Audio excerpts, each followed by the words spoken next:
I was 10 years old when I saw my mother was destroyed by a lie. It was not a common lie. It was a perfect trap, built with patience, coldness, and the cruelty of those who knew every weak point of it. And I was there. I saw everything happen. I saw the exact moment when my mother's world began to collapse. And the worst is that none of us realized at the time. It was on a Friday of October. I remember the smell of orange cake coming out of the oven when the doorbell rang. My mother, Letitia, wiped her hands on her apron and opened the door, smiling. She always smiled. It was always ready to help, to welcome, to believe in the best of people. I thought it was beautiful. My father, Paolo, thought that was useful. On the other side of the door was a man I had never seen before. Tall, navy suit, well-hairstyle gray hair. He smiled back, but there was something strange in that smile. Something that my child's heart could not name, but made me back to the hall and watch hidden behind the wall. "Letitia?" he said in a serious and friendly voice. "It's been so long." My mother blinked, confused. "Sorry, but do we know each other?" The man laughed softly. "Of course. I'm Rogerio, Paolo's friend since college. Didn't he comment that I would come?" My mother hesitated. He looked back, as if he looked for my father, but he had left early that day. He said he had a meeting at work. "Oh, no, he didn't comment on anything." "Typical Paolo." Rogerio shook his head. "Fun. It has always been disorganized. But look, I came because I need a favor. A half-strange favor." Mom frowned. "Strange how?" He entered without being invited. He simply took 2 steps into the room, his hands in his pockets, looking around as if he already knew the house, and maybe I knew. "It's as follows," he began, with too casual tone. "Tonight has a very important business dinner for me. A big customer, you know, but he's kind of old school, conservative, and I mentioned that I was engaged, and now he wants to meet my bride." My mother crossed her arms. "And where's her?" "We finished." Rogerio shrugged. "Last week. But if I appear alone, the guy will think I lied. It will be suspicious of everything. And I need this contract, Letitia. It is the turn of my career." She was silent. I saw her expression, that mixture of education and discomfort. "Rogerio, I really don't know how I can help." He stepped forward, and that's when I said, "Just pretend for one night." My mother blinked. "What?" "Pretend it's my bride, just for a few hours. We appear at dinner, you smile, press a few hands, and that's it. Then each one goes to their home, and no one ever talks about it again." My mother took a step back. "Are you serious?" "Completely. Look, I know it sounds crazy, but Paul owes me one. Big. He knows that. That's why I came here. I thought you could help me this time." My mother looked at the clock. Then to me, who was still hidden in the hallway. She didn't know I was listening to everything. I need to talk to my husband before." "Of course. Logical." Rogerio smiled wide. "Call him now. I'm sure he will understand." And that's exactly what my mother did. He picked up the kitchen's landline, dialed my father's cell phone number, and waited. I approached, silent, and stayed by her side. The phone called, and called, and called, until my father answered, with that voice of those who are busy. "Hey, love, I'm in the middle of a meeting. Is it urgent?"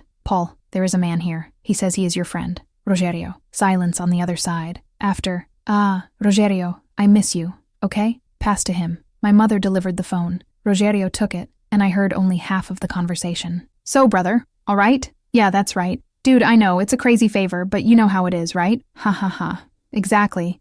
She's here. Yes. Want to talk to her?" Rogerio returned the phone. My mother put in her ear. "Hey?" And then she heard something I couldn't listen to, but I saw her expression change. I saw the shoulders relax a little. "Really? Okay, and Mariana? I got it. Okay, we talk later." She hung up. He looked at Rogerio. "He said you really are his friend, and that, no problem." Rogerio smiled. "It's all," I said. "Paolo is good people." My mother still looked insecure. "But I need to leave my daughter with someone. I won't leave her alone." "No problem. Call your mother to a neighbor I don't know. We only come out about 8 at night, and that was it." My mother called her neighbor, Donna Celia, who loved to be with me. He asked me to bathe, dinner early, and stay at her house until my father arrived. Meanwhile, Rogerio sat in our living room, stirring on his cell phone, as if he was at home. I didn't like him since the first second. I can't explain. Maybe it was the way he looked home, for the photos on the wall, for Alliance, my mother's, as if I was studying everything. When my mother went up to get ready, I stayed in the room, alone with him. "And you are Mariana, right?" he asked without taking his eyes off his cell phone.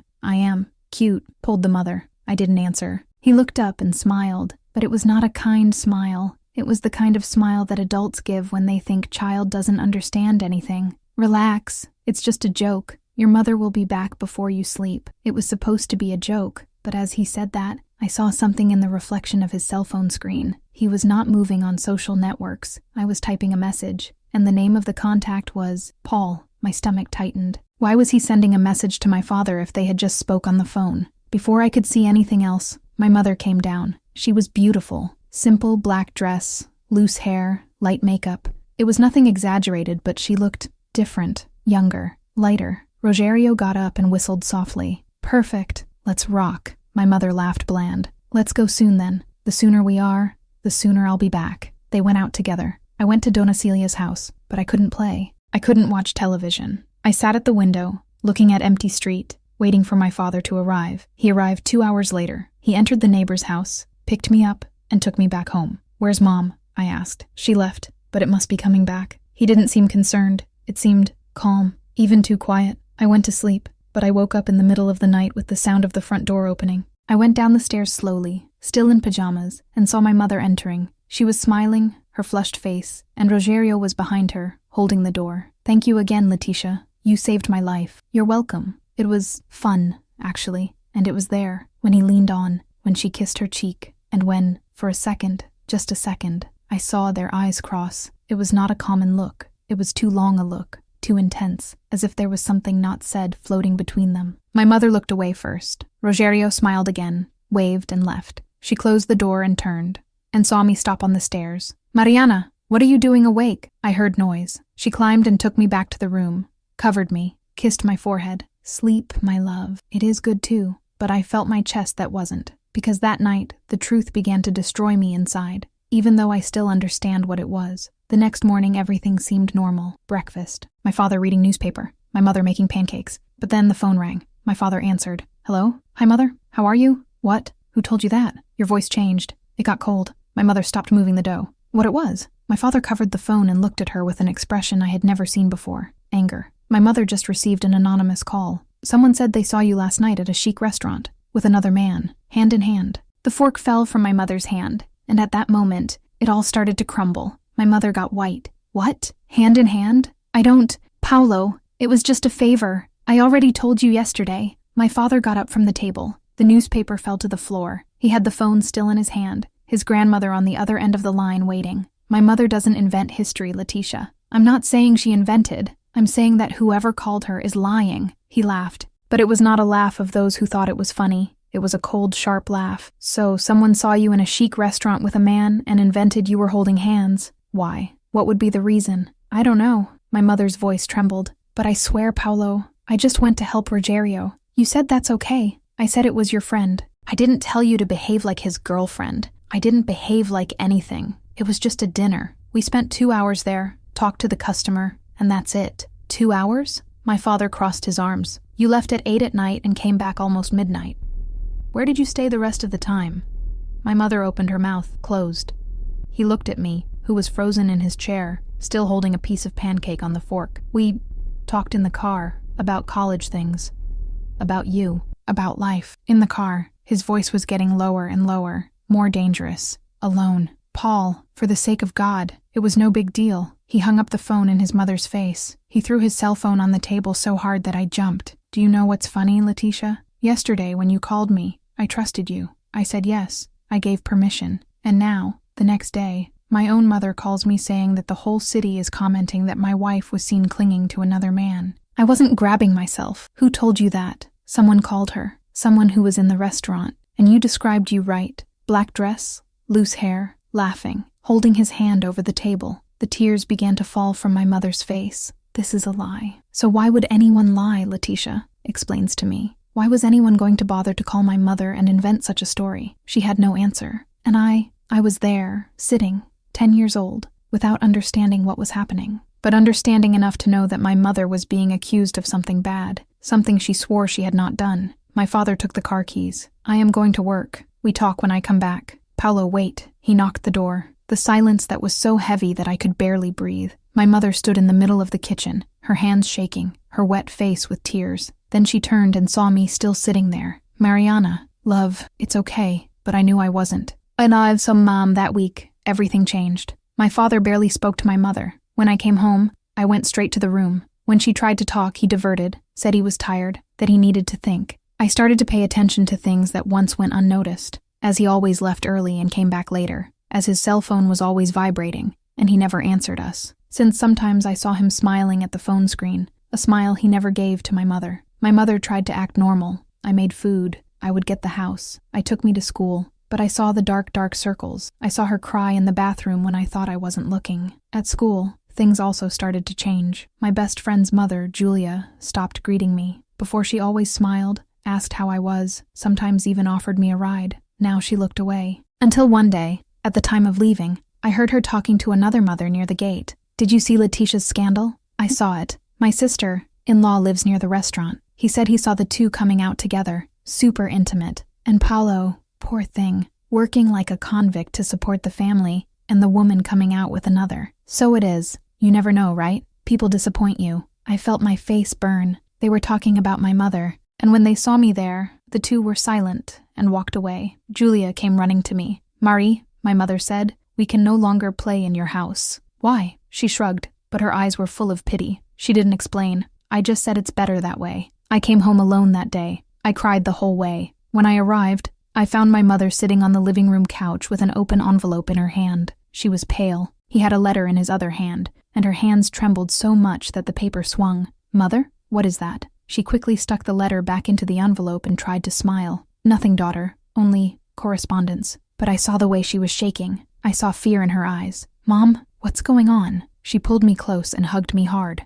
so strong that I could barely breathe. "It's okay, my love. I promise. It is good, too." But her voice was broken, and I knew she was lying. That night, when she went to take a shower, I came back in the living room. The envelope was on the coffee table, half hidden under a magazine. I knew I shouldn't, but I needed to know. I took the envelope. I opened. Inside had a photo. It was my mother and Rogerio. They were leaving the restaurant. She was laughing. He had his hand on her back. The image was a little trembled, as if it had been taken from afar in a hurry, but you could see the two perfectly. And behind the photo, written with black pen, a sentence, "Your husband deserves to know the truth." My heart fired. I stuck the picture back into the envelope and ran to my room. I couldn't sleep that night. I stared at the ceiling, trying to understand who had taken that picture, who had sent to my mother, and why. If anyone thought my father needed to know, why did he send her the picture and not to him? Nothing made sense. The truth was destroying me inside, but I still didn't know what truth was. The following days were worse. My father started to get colder and cooler with my mother. I didn't fight anymore. It didn't even argue. Simply,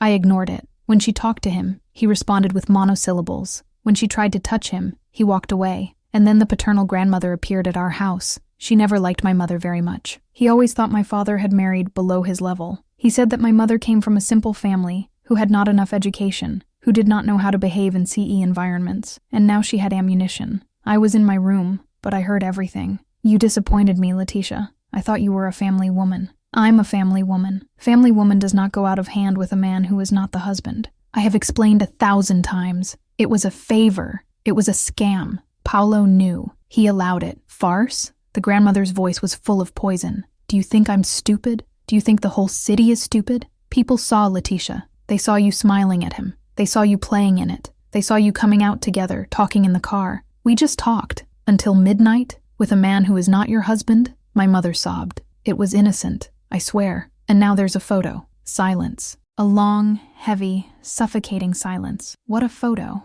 "The picture someone took from you leaving the restaurant. It's already circulating. My friend Marisa showed me this morning in the church group. Everyone is seeing. Everyone is commenting." My mother started to cry. It was not low crying. It was loud, desperate, who can no longer hold back. "That can't be happening. I didn't do anything. I didn't do anything wrong. You made your choice. Now can handle the consequences. And if my child wants to separate from you, I will support him, completely, including financially. He deserves someone better. He's my husband, for now." The door knocked. I ran out of the room and went down the stairs. My mother was sitting on the floor of the living room, hugging her knees, crying so much that her whole body trembled. "Mother," she saw me and tried to clean her face, but couldn't. The tears kept falling. "It's okay, my love. It is good too." But it wasn't. I sat on the floor beside her and hugged her. We stayed there, both, in the middle of the room, crying together. And for the first time in my life, I felt that my mother was completely alone. In the days they followed, the situation only got worse. The photos started to truly circulate,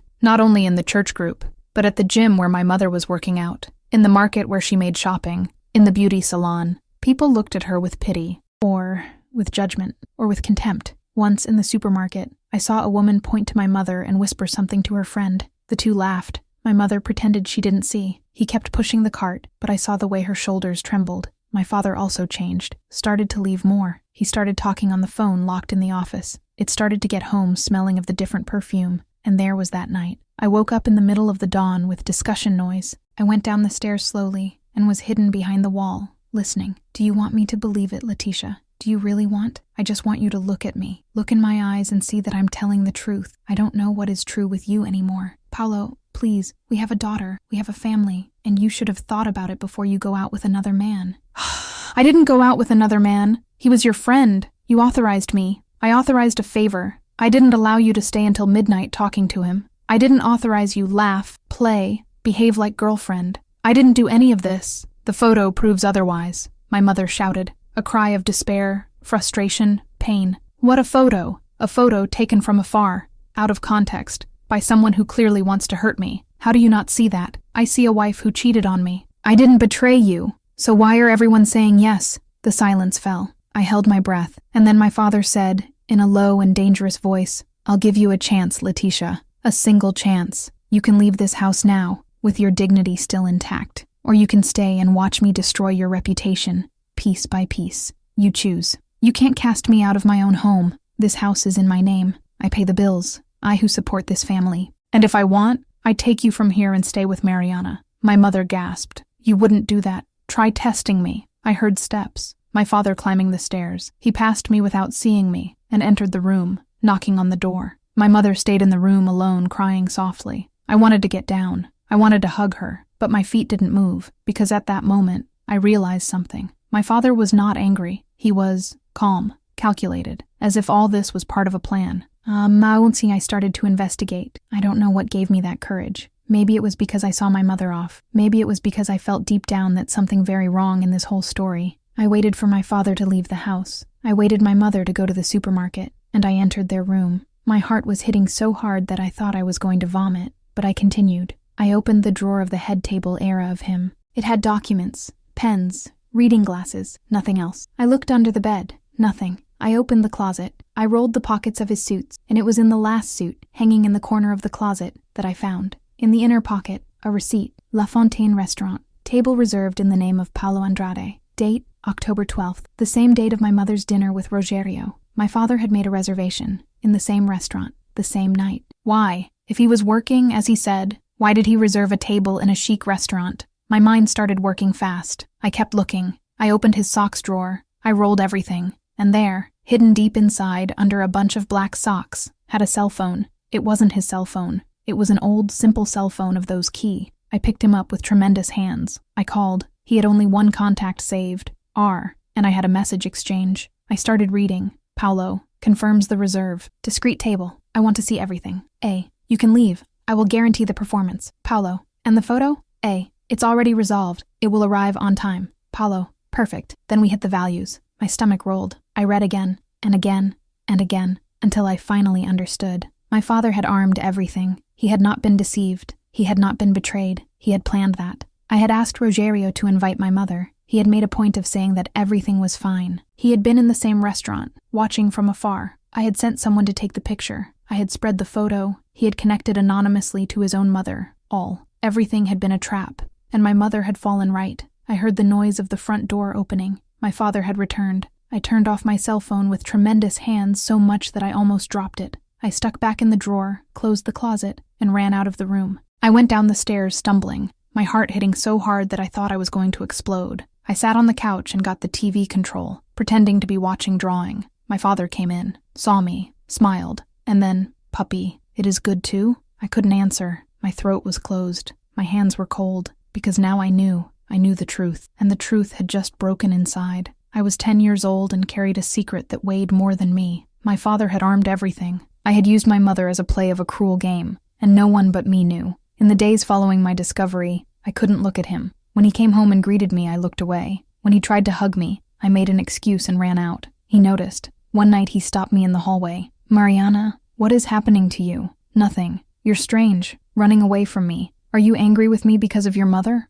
I didn't answer. He bent down, was at my height, held my face with both hands. "Daughter, I know you don't understand yet, but when you grow up, you will understand that sometimes people disappoint us. Your mother disappointed me, but I'm still your father. I still love you." I wanted to scream. I wanted to tear his hands out of me. I wanted to say I knew, that I had seen the messages, that I had found the receipt, that I knew he was the liar, not her. But I was 10 years old, and he was my father. So I just shook my head and ran to my room. I tried to tell my mother. I waited for her to be alone in the kitchen, washing dishes. I approached slowly. Mother, hey love, all good? I need to tell you something. She stopped washing and turned to me, drying her hands on the plate cloth. He can talk. I took a deep breath. I think Dad is lying. She frowned. Lying about what? Above all, about Rogerio, about the restaurant. I think he knew. I think he planned. Mariana. She bent down and held my shoulders. Love, I know you're confused. I know it's hard to understand what's going on. But your father was not going to do such a thing. He's hurt.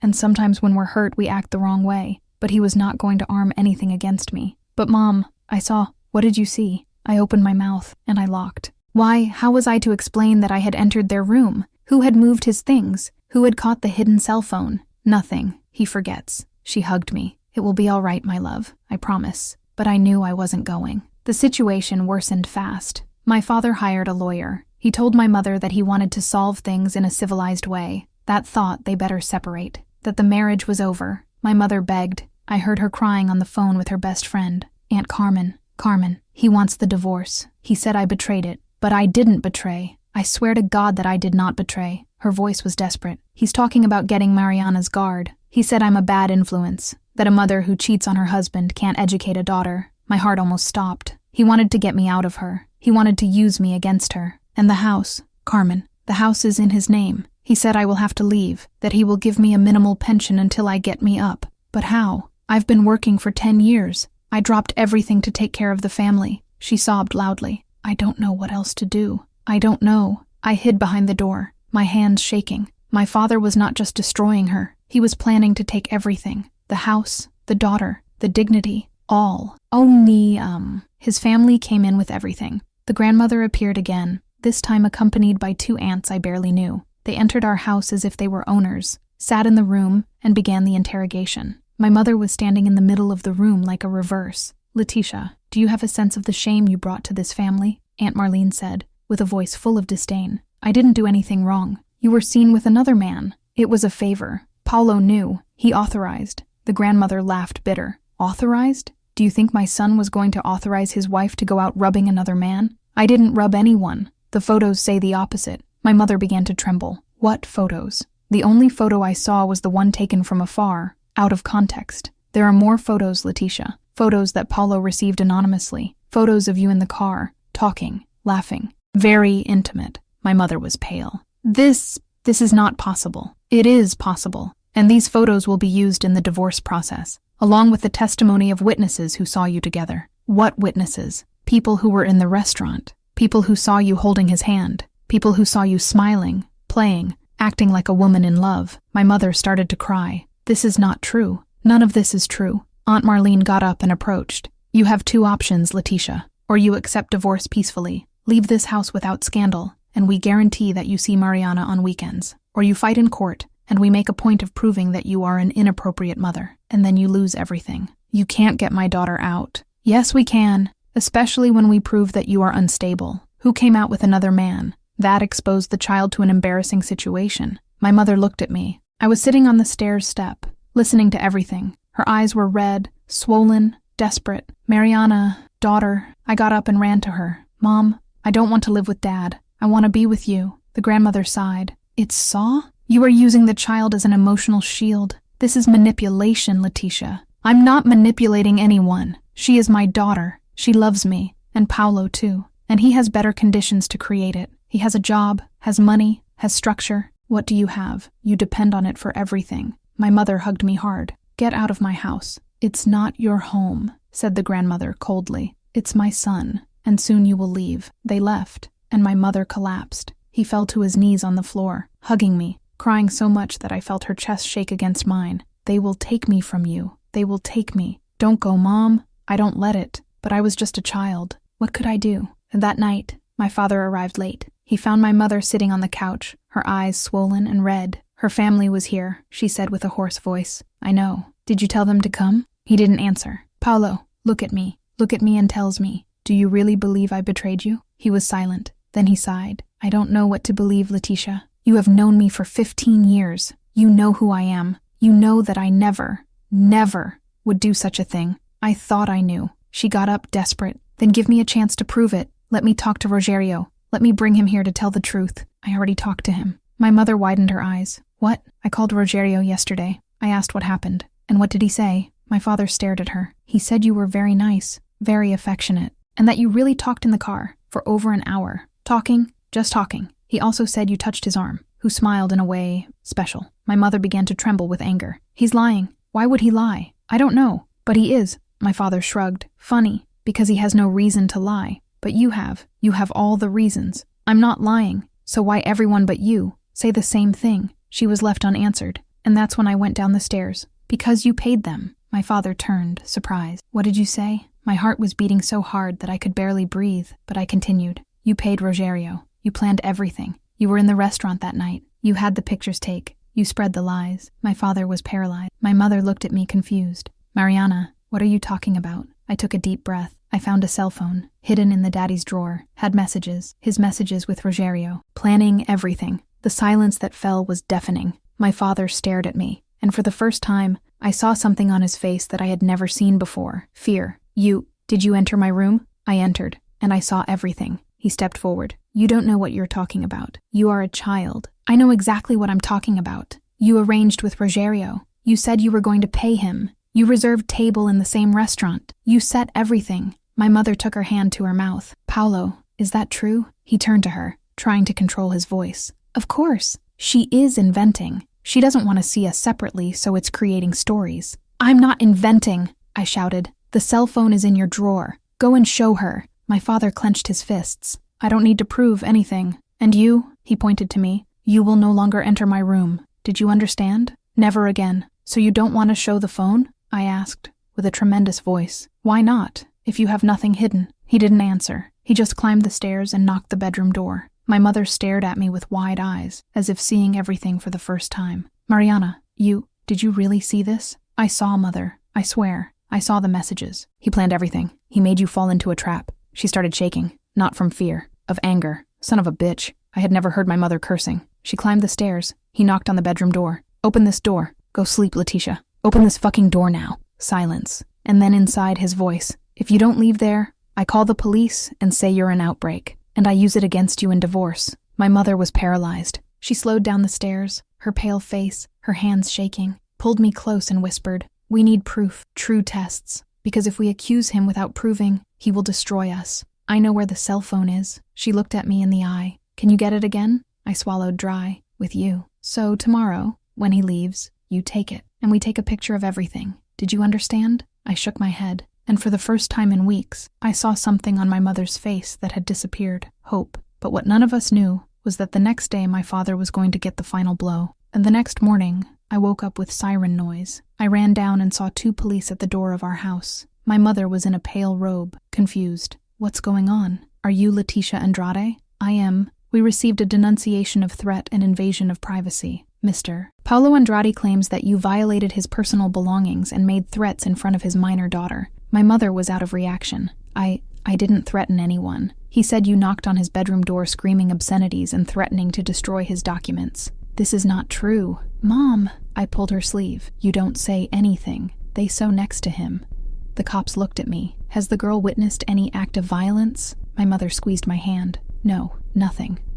It was just a couple discussion. My husband is exaggerating. Mr. Paulo asked for a protective measure. You cannot approach it to the preliminary hearing. My mother started to cry. He lives here. How am I going to get closer to him? He already left, and he suggested that the lady also leaves until things calm down. Where do you get out? This is my house. Technically, ma'am, the house is in his name, and that's when I understood. My father had just kicked out my mother from his own home, using the police, using the law, using everything against her. And we both were there, holding hands, seeing our life crumble. We went to live at Aunt Carmen's house. We had no choice. The cops waited for my mother to do 2 bags in a hurry, one for her, one for me, and escorted us to the door, as if we were criminals. My mother cried all the way to her aunt's house. I held her hand, my backpack on my back, feeling the world collapse. Aunt Carmen welcomed us with tight hugs and tears in her eyes. That misfortune, that son of a bitch, she whispered, holding my mother's face in her hands. I always knew he was a controller, but this is psychopathy, Letitia.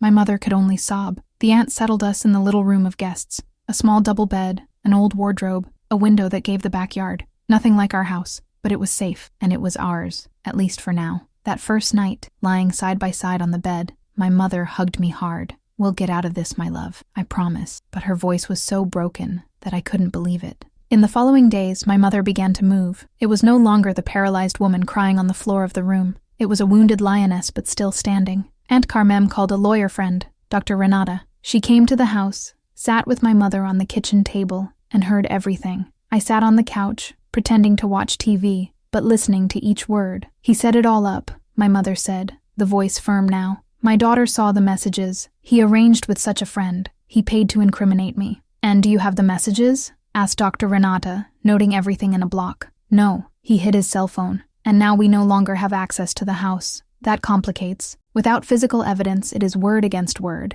And unfortunately, Letitia, he has already built a strong narrative. There are photos, there are witnesses, false witnesses. I know, but proving this is another story." My mother touched her face in her hands. "So I lost? And that?" The lawyer sighed. "No, but we need something concrete, some proof that he manipulated the situation. Messages, audios, payment receipts, anything." That's when I got up. "I know where the cell phone is." They all turned to me. "Mariana," my mother started, "you will not return in that house.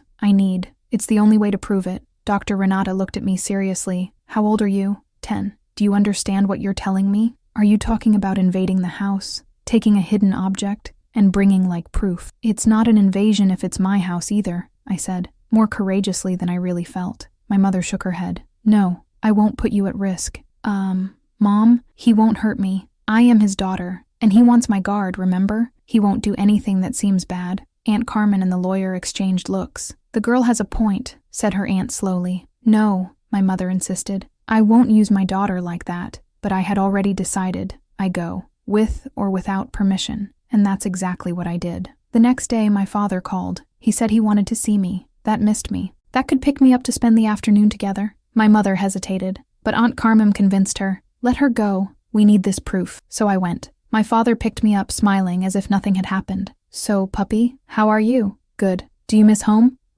Soon you come back, as soon as things get it right between me and your mother." He took me home. Our home, which now seemed empty, cold, strange. "Go in your room. Take whatever you want. Toys, clothes, books. What do you miss?" He stayed in the room, stirring on his cell phone. I climbed the stairs, entered my room, but I didn't get anything. I waited. I heard him answer a call. "Hi, love." "Yeah, she's here." "No, I don't take a long time. I look for you in a little while. Love." He had called someone with love, and it wasn't my mother. I went slowly. I stayed in the hall, listening. I know. I'm missing too. Look, just a few more days and we solve it once. She will sign the papers, and then we get free." My heart fired. He had someone. He had a lover. I waited for him to hang up. I waited for him to go to the bathroom, and ran his room. I opened the drawer of the socks. I searched the cell phone. It was no longer there. Shit. I looked under the bed. Nothing. In the closet. Nothing. He had changed places. I thought fast. Where would he hide now? Desk. I ran down, entered his office, opened the drawers of the table, and there it was, under a pile of documents, the old cell phone. I took it, called, took a picture of the messaging screen with my own cell phone that my mother had given me for emergencies. "Paulo, she's almost signing. Another week. A. And the money? Paulo. It's guaranteed. 10,000 as combined. A. Nice to do business." I took a picture of everything, of old messages too, of all the history. I kept my cell phone in my pocket and put his back. I closed the drawer. I took a deep breath, and then I heard his voice behind me. "What are you doing here?" I froze. I turned slowly. He was at the office door, his arms crossed, his face closed. I was looking for a pen, to draw. He looked at me for a long second. Then he smiled. "There's a pen in your room, Mariana. You don't have to mess with my things. Sorry. He comes. Let's have lunch." We left the office, but I knew. I had the test. I came back to Aunt's house, Carmen, in the late afternoon. As soon as the door closed behind me, I showed the photos to my mother and lawyer. Their eyes widened. That's gold," said Dr. Renata, expanding the images. "This proves conspiracy, fraud, manipulation. With that, we drop everything." My mother hugged me so hard that I could barely breathe. "You're amazing, my daughter. You're so brave. Can we win now?" I asked. The lawyer nodded. "We can get more than earn. We will destroy him." And the audience was scheduled for 2 weeks later. My father didn't know about the tests. He thought he was still in control. We entered the forum. Me, my mother, Aunt Carmen, and Dr. Renata. On the other side, my father, his lawyer, and his grandmother. The room was full. Relatives, known, curious. The judge entered. The audience started. My father's lawyer presented the evidence, the restaurant's photos, witness testimonials, adultery accusation. My mother squeezed my hand. Then it was Dr. Renata's turn. She raised herself calmly and put a USB stick on the table. Very Merritt, I would like to present new evidence. The judge frowned. What evidence? Text messages proving that Mr. Paulo Andrade orchestrated the whole situation. He hired an actor, Mr. Rogerio Mendez, to seduce his wife in public and create a false narrative of adultery. My father's lawyer got up. Object. Where did these messages come from? From a secondary cell phone belonging to Mr. Paulo. This phone he kept hidden. The judge asked for silence. The messages were designed on the screen. Everyone read. Confirm the reserve. I want to see everything. I will guarantee the performance. Then we get the values right. 10,000 as combined. The silence in the room was absolute. My father was pale. The judge stared at him. Mr. Paulo, do you have anything to declare? He opened his mouth, closed. These messages were taken out of context. Context? Dr. Renata almost laughed. What context justifies to pay someone to pretend to seduce your wife? The grandmother got up. This is a lie. My son would never do that. Madam, please feel, the judge ordered. He looked at my mother. Mrs. Letitia, were you aware of this frame? No, very Merritt. I was used, manipulated, and I almost lost everything because of that. The judge shook his head. This is serious, very serious. He turned to my father. Mr. Paulo, the Lord not only committed procedural fraud, but also emotionally abused his wife, manipulated evidence, and used his minor daughter as a piece in his game. I will nullify all accusations against Mrs. Letitia and determine that you leave the house immediately. The provisional guard stays with his mother, and I will refer this case to the Public Prosecution Service for criminal investigation. My father tried to speak. Very Merritt, please. Session closed. The hammer echoed in the room, and that's when everything collapsed. People began to whisper, pointing out, looking at my father with disgust. The grandmother started to cry. Paulo, what you did. But he didn't even look at her. He looked at me, and what I saw in that look shivered me. Hatred. We left the forum. My mother was radiant, crying with relief, hugging her Aunt Carmen. We got it, but I couldn't celebrate, because that night, when we returned to the aunt's house, I received a message from my father's cell phone. You will regret what you did. And then I knew he had not yet given up. My father's message was burning in my mind for days. You will regret what you did. I showed my mother. She was pale, but tried to disguise. He's just angry, love. It won't do anything. But Aunt Carmen was not so right. We need to record this. It is threat, especially against a minor, and that's what we did. Dr. Renata took the message to the police, registered police report, and they asked for a protective measure against him. Now he could not approach us, but the worst was yet to come, because 2 days after the audience, the final pump exploded. I was at school when I received the call from Aunt Carmen. Mariana, your mother is fine, but I need you to come home now. I already warned the director. My heart fired. What happened? He comes. I explained to you here. I took my backpack and ran. When I got home, I found my mother sitting at the kitchen table with her aunt and lawyer, and there was another woman there, a woman I didn't know. She was about her early years, blonde hair, social clothing, and it was crying. Who is she? I asked, confused. My mother took a deep breath. Mariana, this is Jessica. She is her father's lover. I felt the floor disappear under my feet. What? Jessica wiped her tears and looked at me with an expression of guilt and shame. I'm sorry. I didn't know anything. He'd me I said that was separated, that you no longer lived together. My mother held my hand. She came here because she saw the news of the audience and found that it was used too. Jessica nodded, the voice shaking. I've been with him for almost a year. He said the wedding was over, that you were toxic, that he was just waiting for the divorce to leave. I believed, but when I saw the audience, when I saw the projected messages, I understood that he lied to me too. She took off her cell phone from her bag. And there is more. He borrowed me money. A lot of money. He said he was to pay lawyers to secure his daughter's custody. I gave almost 50,000 reais. My mother widened her eyes. 50,000? He said he was going to pay me back as soon as he sold the house. But now I know. He was going to sell the house and disappear with the money, with me and you. Dr. Renata leaned forward. Jessica, do you have proof of these transfers? I have. All. Extracts, messages, promissory he signed. The lawyer smiled. So we just won another accusation. Estelionato. Jessica was not a villain. He was a victim, just like my mother. They talked for hours that day. And for the first time, my mother was not alone. There was someone who understood what it was to be manipulated by that man. He's good at that, Jessica said, wiping her tears. Make us believe that we are special, that he is the victim, that everyone is wrong, except him. My mother nodded. I married him thinking he was going to protect me. but he just wanted to control. Jessica looked at me. Your mother is an amazing woman, Mariana, and you too. You are very brave. I didn't know what to say. I just knew that at that moment my father had lost everything. And the Public Prosecution Service opened criminal investigation. My father was indicted by procedural fraud, estalianate, threat against less, psychological abuse. The tests were overwhelming. The messages, the money from Jessica, the threat, everything. He tried to defend himself, hired another lawyer, but there was no way. The story leaked. He left in the local newspaper, on social networks, in the city's WhatsApp groups. Entrepreneur weapon traction false against his own wife to get heritage. His reputation collapsed. Lost customers. Lost friends. Even his mother, the grandmother who defended him so much, walked away. She showed up at Aunt Carmen's house an afternoon alone,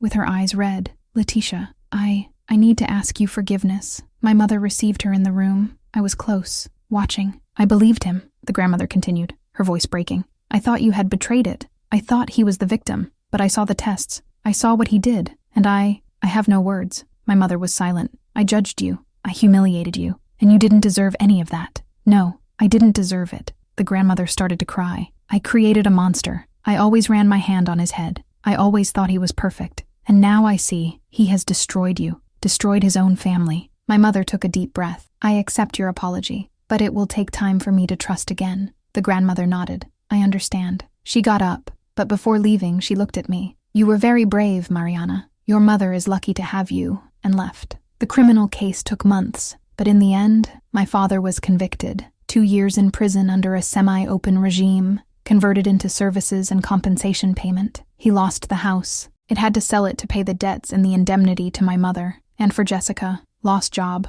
lost shared custody. I could only see me with supervision if I wanted to, and I didn't want to, at least not for a long time. My mother used the indemnity money to rent a small but cozy apartment, 2 bedrooms, a room with a porch, near the school. It was our beginning. She went back to work. He got a job at a clothing store. It wasn't much, but it was hers. It was honest. It was worthy. And for the first time in years, I really saw her smile. It was not the smile tired of those who hold on. It was the smile of those who survived. And today, I'm 22 years. My mother has 45. And when I look back to that 10-year-old girl who discovered the truth, I feel proud. Proud to have had courage. Proud to have fought for my mother. Because it was supposed to be a joke, as my father said. Just pretend for one night, he asked. But I saw their eyes cross. Not of love, but conspiracy. And the truth destroyed me inside until I had the courage to bring it to light. My mother is not perfect. No one is. But she is strong. Stronger than anyone imagined. And she taught me that justice doesn't always come fast. But when it comes, she vale every tear. And this morning, I woke up early and went to visit my mother. She was on the porch, drinking coffee, looking at the sun rising. Good morning, Mother, she smiled. Good morning, my love. I sat next to her. I took a cup of coffee, and we stayed there in silence, just both of us, as it should always have been. If you went through something like it, if you had to fight for your family, if you already felt that the world was against you, know that you are not alone. We can be small. It can be a child. It may seem weak, but when we fight for what is right, we become giant. And no lie, no matter how well built it is, resists the truth.